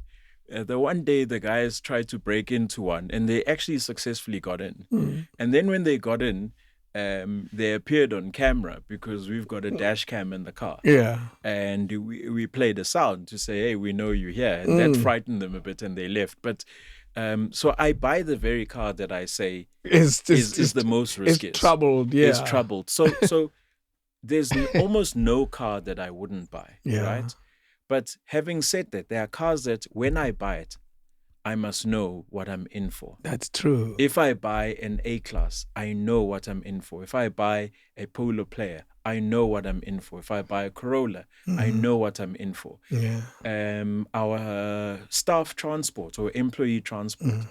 So we had a situation where on the way between the mall where our office is and our office, our staff were getting robbed as they walked after work and so on. And we run a 24/7 operation. So we bought combis to take our staff to taxi ranks and so on. We had to go and sit with the taxi association, say, guys, we are not a taxi. You guys are the taxi. We bring them at the rank to you. We are bringing them to you. Yeah. Please, Singali. please, Singali. So that vehicle comes with its own dynamics of how it might be seen by taxi operators. Yeah. So in everything, in every vehicle type, know what you are in for. Yeah. Essentially is my message. What do you say about a Golf GTI? Beautiful car. Okay. Is it a high-risk car? In our top 10, it certainly appears there. Okay. Right? It certainly appears there. Yeah. It's a fast car. It's got the pops and bangs and whatever else. Vrpa. So vrpa, as they say. So it's certainly there. Yeah. It's a beautiful car. So I can't sit here and say, don't buy that car. But if you do, understand. It's in the top 10. In the top 10. Yeah. Understand in specific spaces that it's going to be a very attractive to would-be criminals. True. And if the would-be criminals don't have time to steal it, they're going to hijack you. Yeah. The introduction of these new Chinese cars, we see a lot of them. Bikes, there's a one called Haval, a bike. There's a bike, there's a Haval, there's a Cherry. What do they mean to your world? What have you seen with regards to this? I think it's a great opportunity. Yeah. I think the vehicle industry has been ripe for disruption and for disintermediation. You've got a lot of manufacturers who have held the fort for a long time around, well, we are the dominant player and you will pay a premium to get all the bells and whistles. You want a warm seat? Price. Only we have it. Yeah, half the price with everything That's you true. would pay extra for. Yeah. So it certainly opened up the market. What we haven't seen yet is a high propensity for hijack and theft. As they penetrate the market, it's going to follow. Of course. Secondly, a lot of them are far cheaper, but the parts are very difficult. And sometimes there's long lead times to get the parts. Of course, because some are coming So from that becomes right China. for second-hand parts market. Jeez. So they do have some level of risk. It's not material yet, but it's certainly something we monitor. You're looking out for. Yeah, yes. Because they have certainly, as you put it, disrupted the market completely. Completely. A person who would have decided to buy a BMW X3, for example, is likely to look at the options and say a Haval makes far better sense. Makes far better sense. It's got 7 seats. It's got not 100,000. It's got a 300,000. Yes, it's low. Plan. It's low on gas. It's low on gas. It's a 1.1 or 1.4, and this thing goes. Yeah. So people are making choices, and vehicles have become incredibly expensive. I laughed. The car I drive. Yeah. I can't afford the replacement thereof. Jeez. Right? Because the price differential is so becomes huge. Big. Yeah. And when I think about, do I really need a car? I kind of said to my wife, look, we need a family car. Because we have children, emergencies happen, so we need a car. Yeah. But I'm happy to use e-hailing services, actually. True, yeah. No, we have different experiences. Yeah. My experience with e-hailing is not different. It's not pleasant. Yeah. Okay. I'm very happy to tell this story very quickly. I was flying from somewhere, SABC, outside broadcast, come back. We get picked up from the airport to SABC because the assumption is we have parked our cars there. And on that day, I hadn't parked my car, so I got to SABC. I don't have a vehicle to get home, so I have to use e-hailing. I don't have it even on my app. For some reason, I'm not interested. And I had to call my niece to organize me one. And she did. This car comes. This guy passes us and parks, say, 200 meters up. And I tell him, I'm here, Chief. Yeah, come down. And he doesn't know how to. It's like, that doesn't make sense. And I'm getting irritated. I want to go home. It's late at night. You know, you're edgy. When you come from the airport, you want to get home. And this guy's not picking up. Rather, he's not, he doesn't know how to.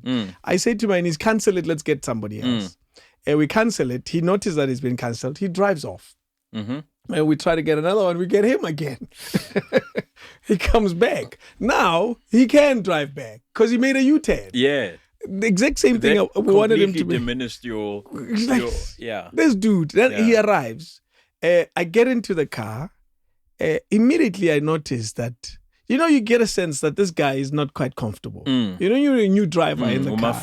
Yeah, he's not quite comfortable. I said, okay, let's see. Let's see. Literally 100 meters into the drive, I say, Chief, I'm happy to drive you. Let me take over. I'm happy to drive you. I can tell, man. He doesn't indicate. He doesn't stop at robots. He's not quite at ease with this thing that he's doing. Then I asked him, I said, frankly, Autiam, how long have you been driving? He said, 2 weeks. Then how did you get this thing, this opportunity to drive this car? The owner got the opportunity. No, it gets worse. Okay. It's a buddy who's meant to be driving. He's driving for the buddy. So he can practice to drive with us inside the car. So you the test pilot. Yeah, not. I couldn't wait to get home. Fortunately, it was very late at night, so roads are relatively empty. I had to ask him kindly to always stop at robots, even when they're not working, because we've become a country of people who don't stop at robots now because of load shedding. And safety. Yes, I had to say, Tiam, no worry, I'm not in a rush. Relax. Then at now he's in a rush. The next. I'd say, so that's my experience.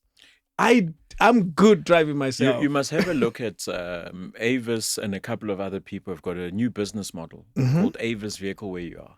Okay. So they're moving away from strictly rental. There's a place for rental. Yeah. But there's also a mobility kind of service you got to do. Yeah. Which says, I buy the car, but it's not mine. Okay. I put it into a club where anyone can use it. And that kind of stuff. stuff. So in Amsterdam, you see the bikes there. There's more bikes than people. I don't know if you know that. Yeah. So it's the same philosophy. You park it, somebody else can take it. Yes. Because they're freely available. There's hundreds and thousands. So with vehicles, it's about the mobility game. The challenge with the vehicle is it goes through a state of entropy where you buy it at this price point. The price point 3 years later is half of what it is. It's costing you more to service, and the insurance and all warranty is gone. So people are now starting to ask the question to say, does this really serve me?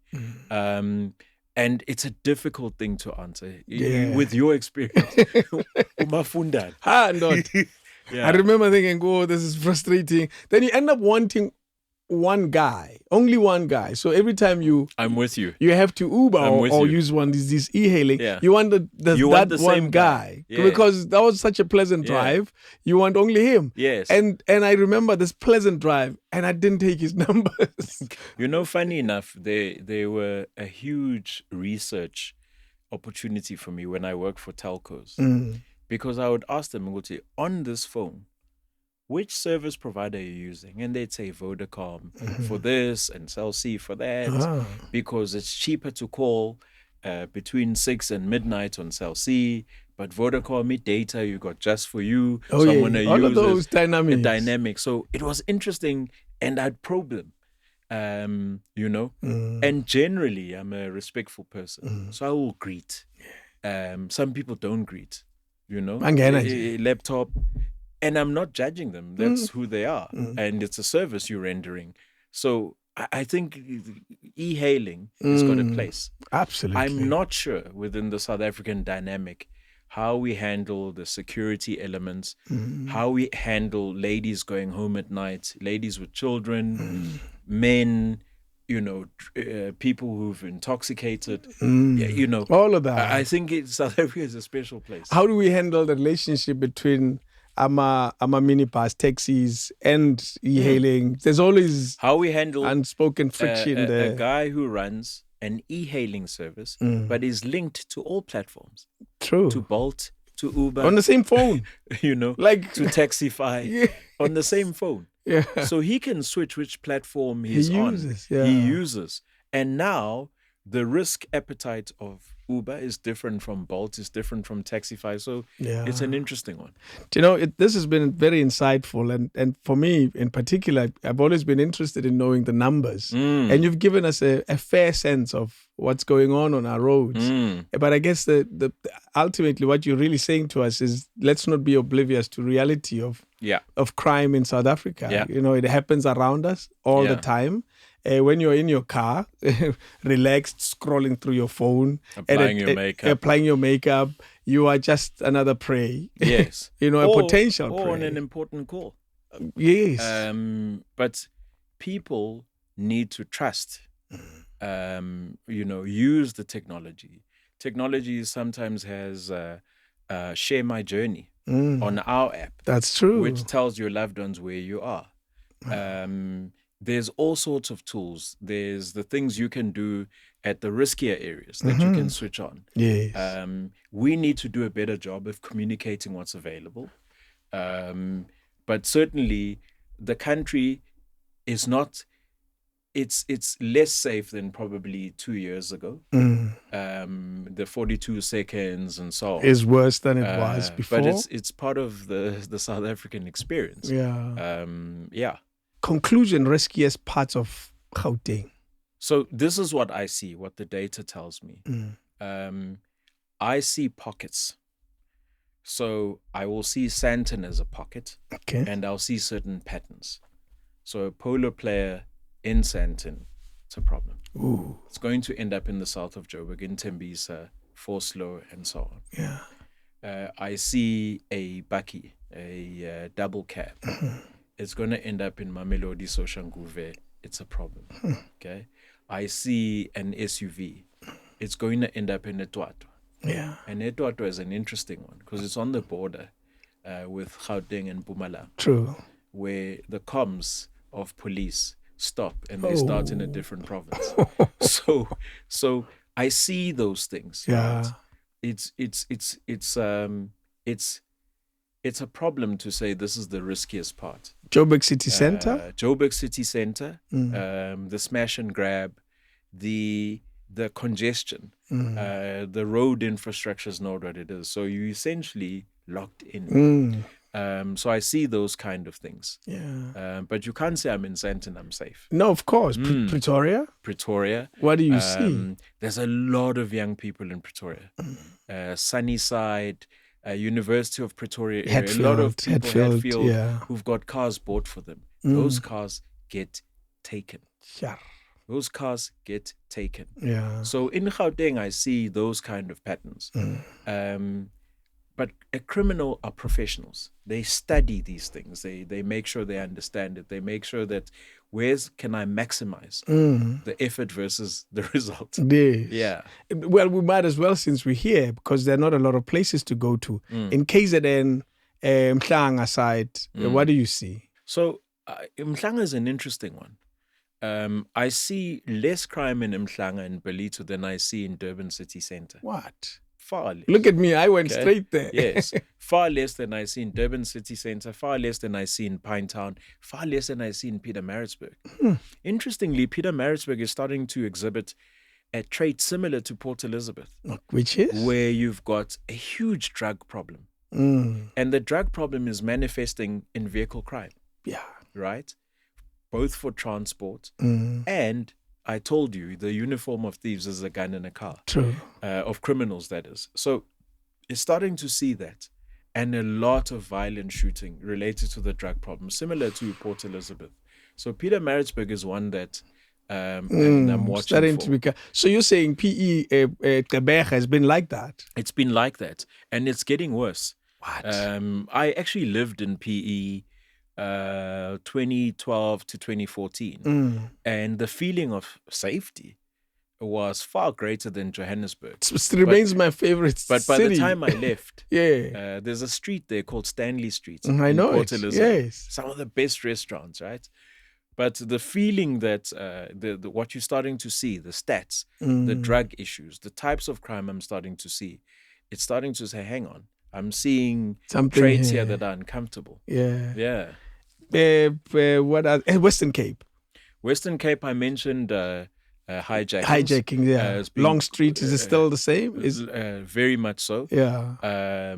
Unfortunately, the areas, Kwalanga, those kind of areas is where we're seeing vehicles being taken to, especially the KT 2700, the Isuzu in the Western Cape, the Toyota Avanza in the Western Cape. It's quite interesting. I was in the Western Cape with a hired car. What did I get? Oh, I had a Polo. Yeah. Yes, The Avanza gets taken more than the Polo. Yes. Yeah.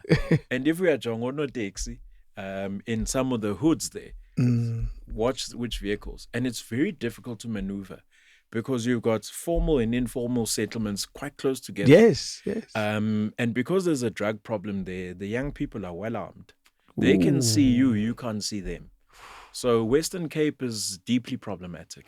We might as well go to Pretoria, my hood.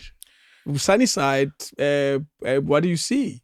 City Center, which is close to Sunnyside. Listen, Pretoria, the cars go. Yeah. I live in the Silver Lakes area. There's not a single weekend where I don't have 4 or 5 incidents in my area, be it a hijacking, be it a theft, be it a business attempted robbery. There's not that I don't see. And Pretoria criminals are highly advanced. Yeah. What do they do that's different? You know, the signal jammers, the use of technology, cross-border. Pretoria is very high on that radar. Jeez. Very, very high. Yeah. And they know their story.